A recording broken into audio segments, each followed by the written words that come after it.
Lesson 2.2, Substitution. Now, when you solve by graphing, you have solutions that are considered approximations at best. There's two main ways that we use to solve a system of equations for exact answers. One of those is substitution. And substitution is a method of solving a system of equations in which one equation is solved for a variable, and then this expression is plugged into is key here, the second equation. Now there's four steps here that may not make sense at first, but after we go through a couple examples, hopefully it'll make more sense of it. But number one, make sure you solve one equation for one variable. And then you would plug the expression from step one into the second equation. Then you would solve the equation that you would get after you plug in the first equation, and substitute the value of the variable obtained from step 3 into either equation to find the value of each variable. And again, that sounds kind of confusing at first, so the best thing is to jump right into a problem. So if we look at this question here, our first glimpse would be to see that one equation is solved for a variable.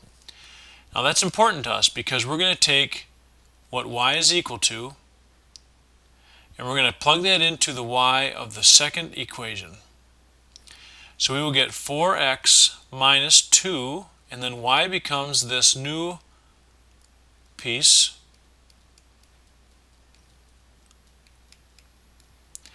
And now once we substitute that in, notice the y has been replaced with this. And our equation now only has one variable. So from this point on, it becomes basically what we've worked on thus far this year. 4x doesn't change, but negative 2 needs to be distributed among the parentheses. So negative 2 times a negative 4x is a positive 8x. Negative 2 times a positive 20 is a negative 40. And now you have distributed. We would combine like terms, so this would give us 12x minus 40 equals 20. And then we would solve this equation. So we would add 40 to both sides, and then we would have 12x equals 60, divide both sides by 12, and x equals 5. Now when you graph two lines, you would have a point of intersection, and we talked about this in class. That point is a coordinate that has an x value and a y value.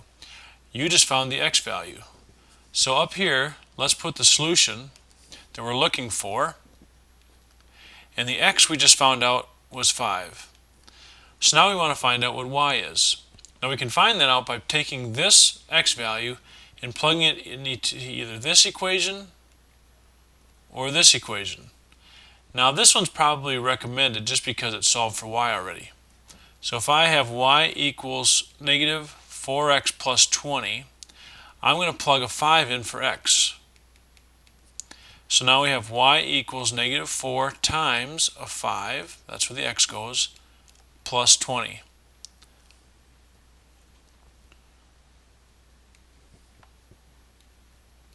There you go. Alright, so let's solve that, or evaluate it rather. Negative 4 times 5 is negative 20 plus 20, and we get 0.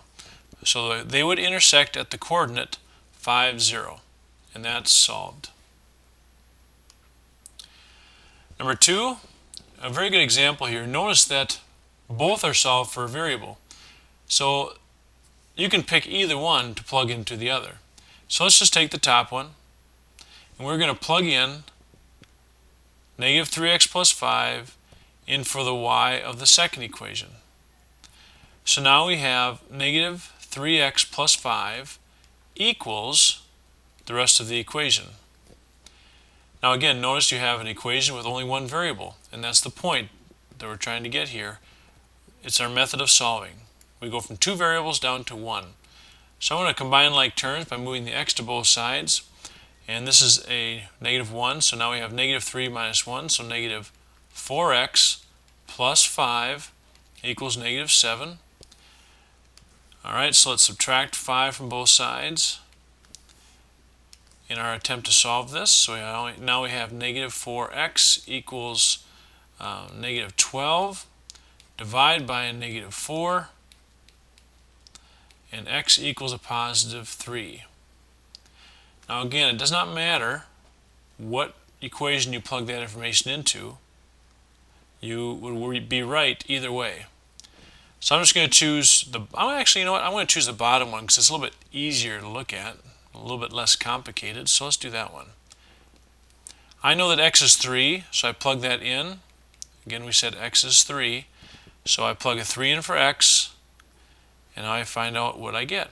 3 minus 7 is a negative 4. So my coordinate, x was 3 and y was negative 4. Now here's a good example because neither of them are solved for a variable. We have an added step here now. So we have to solve one of them for one variable. And it's up to you to decide which would be easiest. Now if I look at all these, if I solve this equation for x, at some point I'd have to divide by 7 to get it done. If I solve this equation for y, at some point I'd have to divide by negative 1 to get it solved for y. In the second equation, if I solve this for x, again I'd have to solve for negative 1 at some point to get it by itself. But my y looks pretty good. So I'm going to solve that equation for y. So I'm going to move this x from the left side to the right side. So now we have y equals negative 7 plus x. Now that equation is solved for y, which now allows us to take what y is equal to and plug it into the other equation, and not into itself. So I'm going to plug it into the y of my other equation that I have not dealt with yet. That would give me 7x minus, and I'm plugging in whatever y is. In this case, it's minus 7 plus x, and then the rest of the equation. So notice my y was replaced with this. My negative stayed there because that's what the original equation stated. So we have a parentheses we have to deal with. If we distribute the negative, we have a positive 7 and a minus x, because negative 1 times positive x is negative x, equals 1. Combine like terms, we have a 7x and a negative 1x, so 6x. So let's solve it for x, and we get 6x equals negative 6. Divide by 6, and we have x equals negative 1. All right, well, we are going to take that value and we can plug it into, again, either one. Makes no difference. So pick the one that looks easiest. Let's take the top one. Don't know if that looks easiest or not, but we'll use it. They both kind of look interesting. So x equals negative 1. So I go 7, plug in negative 1 for x, and write the rest of the equation. 7 times negative 1 is negative 7. Add 7, and negative y equals 8. Divide by a negative 1 to get y by itself, and we have a negative 8. Again, we have a coordinate that's an answer. A coordinate is an ordered pair, so alphabetical order, x first, y second. Example 4. Again, neither of them is solved for a variable. So let's look at the easiest one to solve for, and that looks like that's the one. So we're going to add 6y to both sides, and we get x equals negative 20 plus 6y. Alright, so we're going to take that value right here, this expression, we're going to plug that into the next equation wherever x is. That will give us 5 times negative 20 plus 6y plus 8y equals a negative 24. So we have parentheses, so let's distribute. And we have negative 100 plus 30y plus 8y equals negative 24. Combine like terms, and we have negative 100 plus 38y equals negative 24. Let's add 100 to both sides. And we get 38y equals 70 on positive 76. Looks about right. Divide by 38, and y is equal to 2.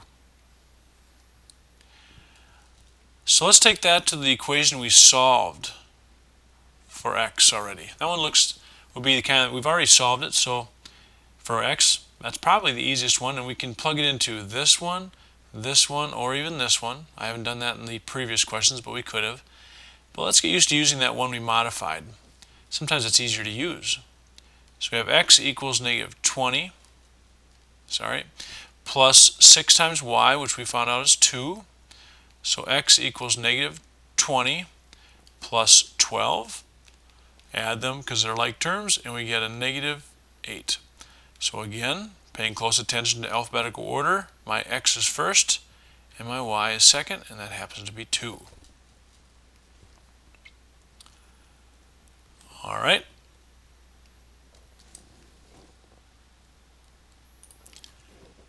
Now this is a great question because it doesn't look like we have anything to do here. But if we pay close attention, we would notice that we have to make our own equations. So what would those equations be? Well, they tell us that y is 10 less than x, and we've worked on this before. Y is 10 less than x. Well, that's a switcheroo. Remember, 10 less than means actually x minus 10. That's one equation. The shape tells us, hidden, of course, the second equation. We know that the fundamental rule of triangle is that one angle plus another angle plus the third angle, in this case that box means 90 degrees, must add up to 180 degrees. That's the rules of triangle sum theorem. So those three angles here, 1, 2, and 3, must add up to 180. So now we have two equations. Well, we know that one of the equations is solved for y. So we're going to take that y value and plug it in to the second equation. That will give us x plus, and we're going to plug this in, x minus 10, and then the rest of the equation. Plus 90 equals 180. Now notice that y was substituted with x minus 10. But the perk there is that now we have like terms. So we go 2x, these two is going to give us negative or positive 80 equals 180. Subtract 80, and we have 2x equals 100. Divide by 2, and x is equal to 50. Well, let's take that, plug it into here, and see what our y is. Y is equal to x minus 10, but we know that x is 50, so y must be 40. So again, we write our answers in ordered pair form, x first. If they aren't x and y and there's some other letters, same rule applies. Write them as in alphabetical order.